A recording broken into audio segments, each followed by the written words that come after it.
संतोष देशमुख यांचे कुटुंबीय आणि सर्वपक्षीयांच्या मागणीनंतर अखेर धनंजय मुंडे यांचा निकटवर्तीय वाल्मिक कराड याच्यावर मोका अन्वये कारवाई करण्यात येत आहे. वाल्मिक कराड यांनी संतोष देशमुख यांच्या हत्येचा कट रचल्याचा आरोप विशेष चौकशी पथकाने मंगळवारी न्यायालयात केला. वाल्मिकने 31 डिसेंबर रोजी आत्मसमर्पण केलं होतं. तेव्हापासून विशेष चौकशी पथक आणि गुन्हे अन्वेषण विभागाकडून त्याची चौकशी सुरू होती. त्याच्या नावावर केवळ खंडणीचा गुन्हा नोंद होता, परंतु खंडणी आणि हत्या हे विषय या प्रकरणात संलग्न असल्याने त्याच्यावर मोकाखाली गुन्हा दाखल करण्यात यावा अशी मागणी होती. अखेर तपास यंत्रणांच्या आक्रमक भूमिकेनंतर वाल्मिक कराडवर मोका अंतर्गत कारवाई करण्यात येणार आहे. तसेच वाल्मिकनेच खुनाचा कट रचला असा आरोप एसआयटीने केल्याने खुनाचा गुन्हाही त्याच्यावर दाखल करणार आहेत. वाल्मिक कराडची पोलीस कोठडी संपल्याने त्याला केज न्यायालयासमोर मंगळवारी हजर करण्यात आलं. न्यायालयाने त्याला 14 दिवसांची न्यायालयीन कोठडी सुनावली. मात्र एसआयटीच्या तपास अधिकाऱ्यांनी वाल्मिकचा खून प्रकरणात सक्रिय सहभाग असल्याचा आरोप केला. खून प्रकरणात त्याची चौकशी होणे गरजेचे आहे. अटकेत असलेल्या इतर आरोपींकडून महत्त्वाची माहिती आम्हाला मिळाली आहे. तसेच तपास अधिकाऱ्यांनी न्यायालयात सांगितले की खून प्रकरणात एसआयटीने वाल्मिकच्या चौकशीसाठी त्याचा ताबा मागितलेला आहे. आता वाल्मिक कराडची हत्या प्रकरणात चौकशी होणार. वाल्मिक कराड याच्यावर हत्येचा कट रचल्याचा ठपका ठेवत सीआयडीने आणि विशेष पोलीस पथकाने न्यायालयाकडे कोठडी मागितली. खुनाच्या कटात वाल्मिकचा सहभाग आहे असे एसआयटीने न्यायालयात सांगितले. तसेच खून प्रकरणातील इतरही 8 आरोपींवर आधीच मोका लागलेला होता.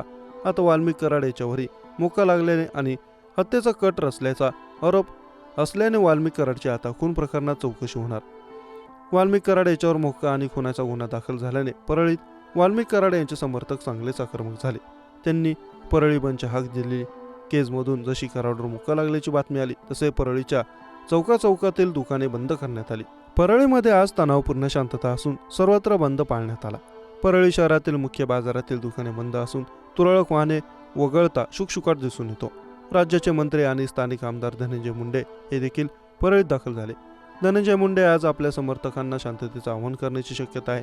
मंगळवारी सकाळपासून कराड समर्थकांनी आंदोलनास सुरुवात केली होती. वाल्मिक कराडच्या आई पारुबाई कराड यांनी देखील महिलांसह परळी शहर पोलीस ठाण्याबाहेर ठिय्या आंदोलन केलं. कराडला मोका लावण्याचे समोर येताच समर्थक अधिकच आक्रमक झाले. काही ठिकाणी टायर जाळण्यात आले तर एका समर्थकाने आत्मदहन करण्याचा प्रयत्न देखील केला.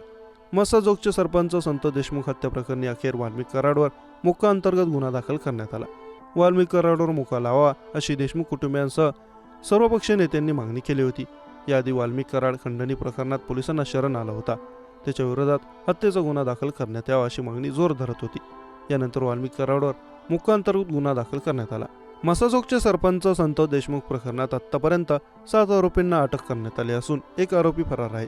या 7 आरोपींना मोका लावण्यात आला. गेल्या 14 दिवस सीआयडीकडून वाल्मिक कराडची खंडणीच्या गुन्ह्यात चौकशी करण्यात आली. खंडणी आणि संतोष देशमुखांच्या खुनाच्या गुन्ह्यात काही संबंध आहे का याचा तपास सीआयडी आणि एसआयटीकडून केला जात आहे.